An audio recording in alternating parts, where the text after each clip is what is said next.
My name is Daisy Paul and our sign language interpreter is Naomi Matthew, and we welcome you to this program. Now, Deputy President Kithure Kindiki has called on politicians to avoid divisive politics and focus on agendas. He has said that Mount Kenya region focuses on delivery and not chaos. Kindiki has emphasized that after politics, we remain as neighbors, and therefore politics is not an enemy and should not be used as a tool to gain votes and leave residents in enmity. We have paid a total of 177 billion shillings to all the road contractors in Kenya so that we can complete 6,000 kilometers that are stalled, including 650 kilometers za Mau roads ambazo ziko hapa Central. Kwa hivyo hiyo sasa ndio unaona sasa tumerudisha makontrakta na tuko na pesa ya kuwalipa. Wakimaliza every 3 kilometers wanaleta invoice tunawalipa. Wakimaliza wanaleta invoice tunawalipa. We have enough money to pay the contractor of this road ndio atumalizie barabara yetu haraka. Mimi nimefuatilia siasa sehemu hii mwaka mingi. Tulikuwa na rais mzee Kenyatta. Tulikuwa na rais mzee Mwai Kibaki. Tulikuwa na rais mstaafu rais Uhuru Kenyatta. Hakuna hata siku moja hao viongozi wakubwa wetu walitufundisha mambo ya kupiganisha wananchi. Walikuwa anatuambia mtu akule jasho yake kama kiongozi, akazane alete maendeleo alafu akuja ombe kura. Lakini juzi nimeona kuna tabia ime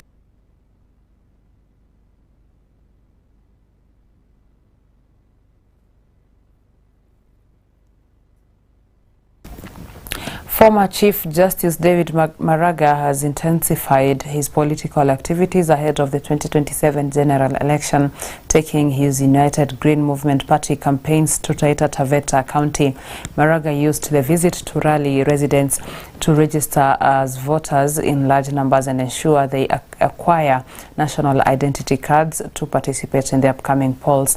Addressing residents in a series of roadside meetings, Maraga emphasized the importance of civic participation, urging young people and first-time voters to register in large numbers.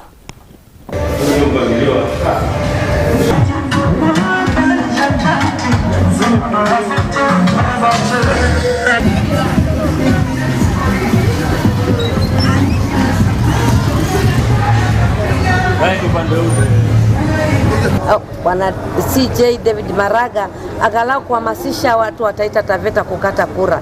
Kusema kweli, kupiga kura ni haki yetu. Kwa hivyo kila mtu anafaa kukaa na kitambulisho na angalau na kadi ya kura. Angalau atusiwe kusema ati sijapiga kura ama sina kura, ili wapate kupiga kura na afanye uamuzi wa kutoka moyoni mwake. We are walking and going around the entire Kenya, asking my fellow Kenyans to kindly allow us to give our constitution a chance. Our constitution, we voted for it, but it has not yet been implemented. So ours is to request Kenyans to allow us give our constitution a chance, because the only person who has been tried and tested in upholding our constitution is one David Kenani Maraga. Kuhamasisha wananchi mjiandikishe kama wapiga kura ili mwaka ujao tuweze kupiga kura na tubadilishe hii serikali. Kwa nafasi hiyo ambao tumepata ya kwenda round, tumepata nafasi ya kusikiza maoni ya wananchi. What is clear from the 14 counties that we have gone to is only one chorus. The Kenyans are tired of the looting of public resources. Wakenya wamechoshwa na wizi wa mali ya umma. Wanataka hiyo ikomeshwe mara moja, na wanaomba tukomeshe hiyo.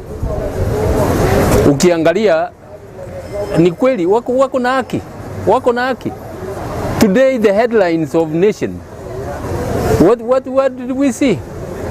11 billion that has been looted from one project, Taranta Stadium.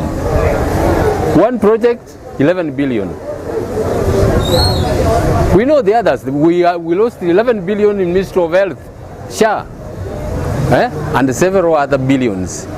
So the Kenyans are rightly angry and want this to be stopped.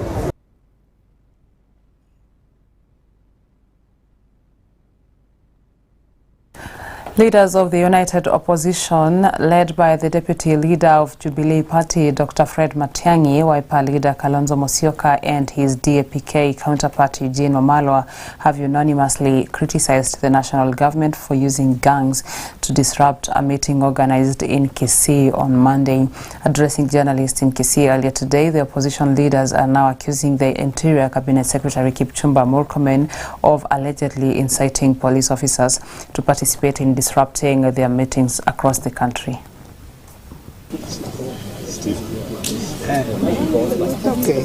We are here because we want to interact with Kenyans and wananchi of this part of the country, and also to give hope and assurance to our people, both here and at large in the nation, that we are determined and ready to work together to bring about the necessary change to our country. In doing so, we don't have personal grudges with people. We are basically doing what we have to do. We chose democracy as a people, multi-party democracy.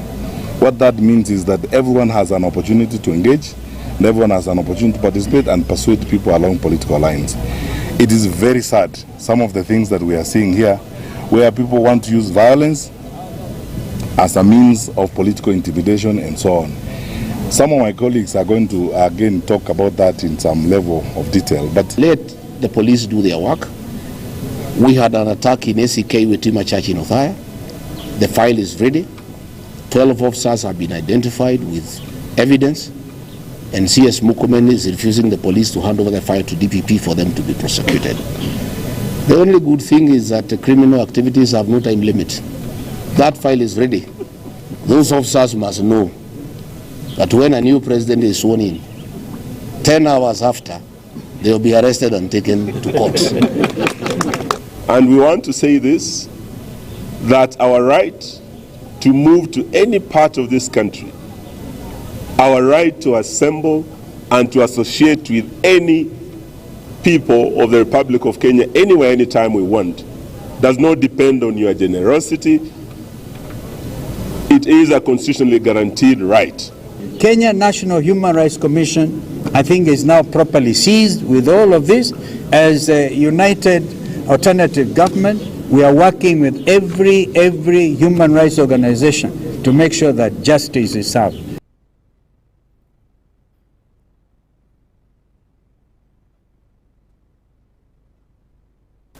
The national government is now seeking a solid partnership with county governments and county assemblies in a clear effort to unlock mining activities as a fresh source of income to the two levels of government and the communities involved. Speaking in Tharaka Nithi County during a sensitization meeting between the county government executive and county assembly mining committee, Mining and Blue Economy CS Ali Hassan Joho said the ministry is in possession of key data from across the country that shows the presence of precious metals in different parts, with gold being a dominant figure in most parts, including Tharaka Nithi and West Pokot.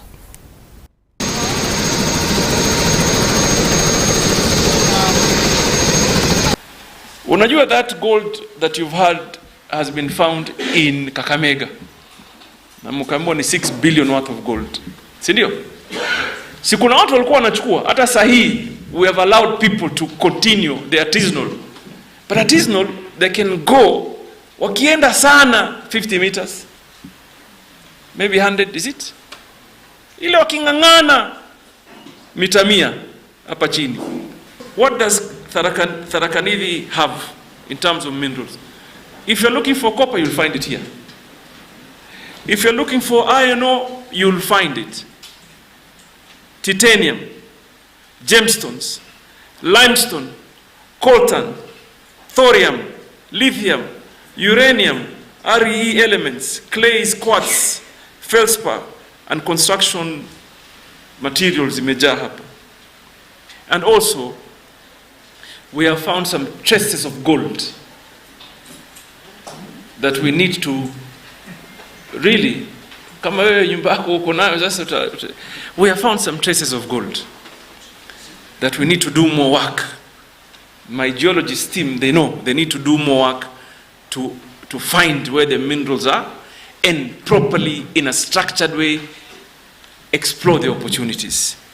As the people exploiting the minerals become rich, we would like our people to be richer by changing their lives.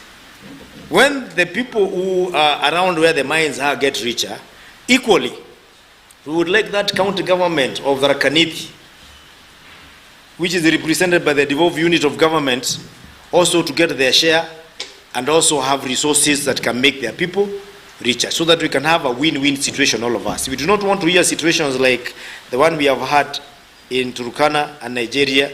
Yes. I was in Nigeria a few years ago. I'm sure you've been there, Your Excellency, where from East Africa, we know Nigeria is a country where oil is a lot and it is found everywhere in Nigeria. And therefore, they make a lot of money from it. But when you go to Nigeria, the queues for people who want to fuel their cars or want to have fuel for their generators is normally half a kilometer long and winding. We want that richness or the riches to permeate. We would like it to be infectious by osmosis. So that if the rich man is here, we want at the end of the line, we also have a very rich woman who used to be a peasant farmer. And as we are coming, I want to tell you something, the people of Tarakanidi, that the minister just gave us directives while we were still airborne on what is happening in terms of mining, especially the quarries, that these quarries will be converted into fish. With that report, we're now taking a short commercial breather, but don't go far. We're coming back with more in a short while.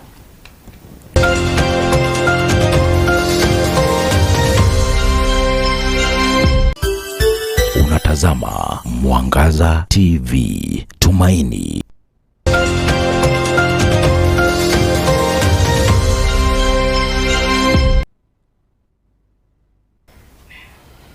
Hundreds of Mombasa residents protested outside Coast General Teaching and Referral Hospital supporting the suspension of its CEO, Dr. Iqbal Kandawala.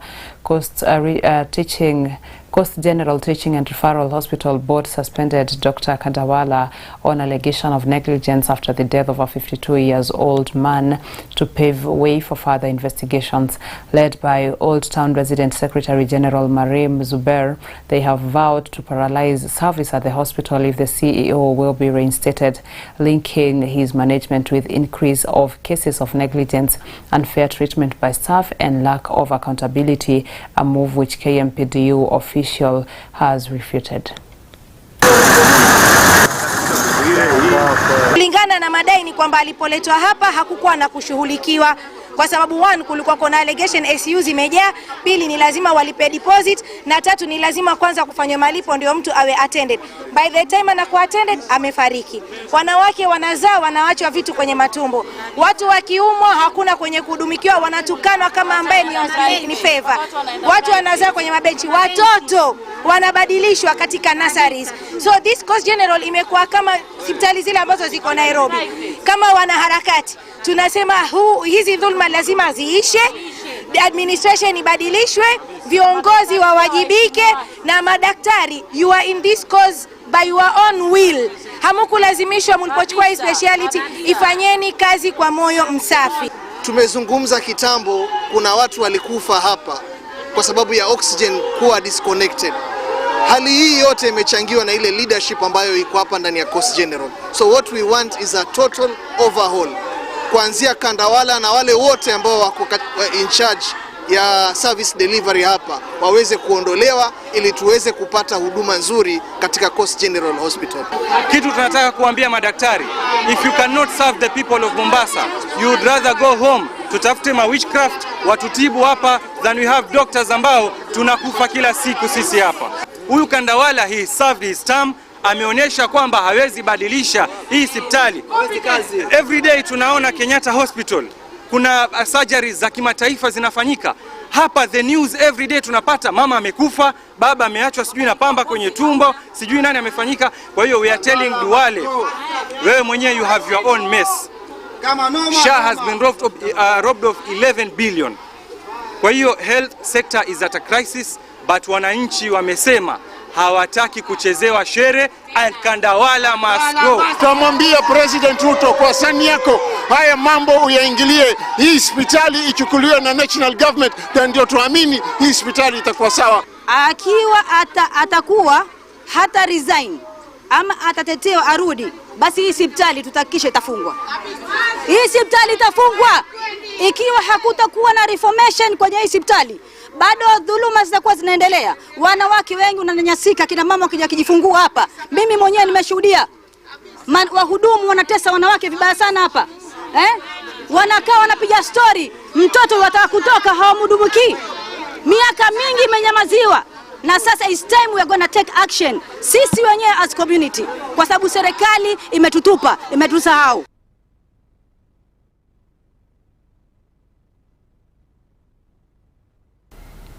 And on that same breath, doctors and consultants at Coast General Teaching and Referral Hospital have distanced themselves with the allegation of negligence and unfair treatment of patients who seek medical attention at the facility after the death of a 52-year-old man, which has brought uproar in the country. Speaking at the administration block, they have termed the allegation as fake, aimed at tainting their image and sacrificing the CEO in a well-calculated move to remove him from office, calling for a thorough investigation by all relevant bodies to unravel the truth.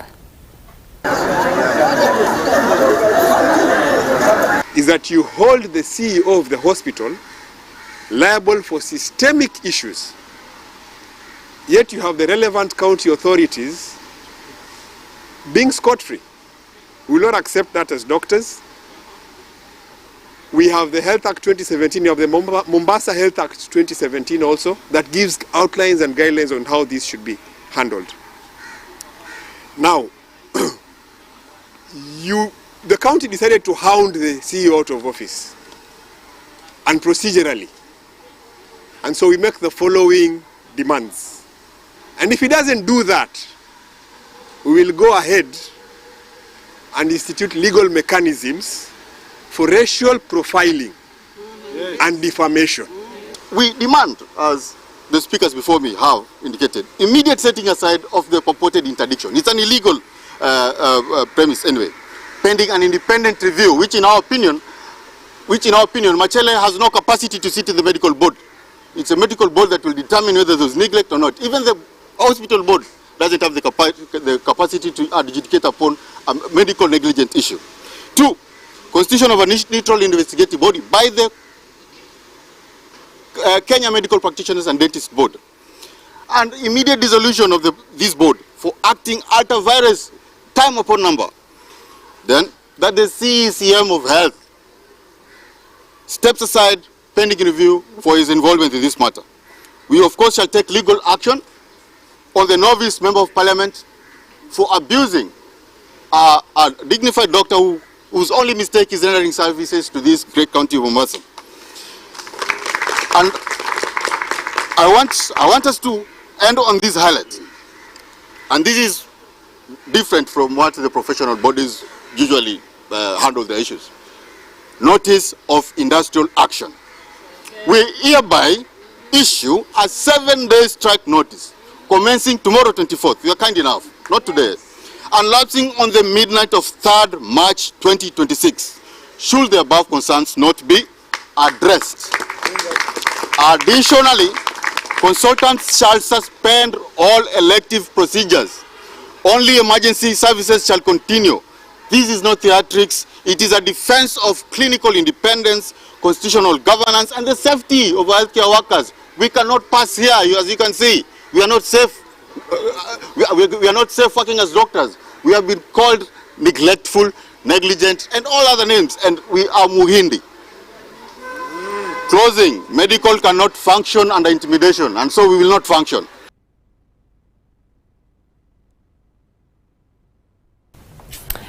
And with that report, we come to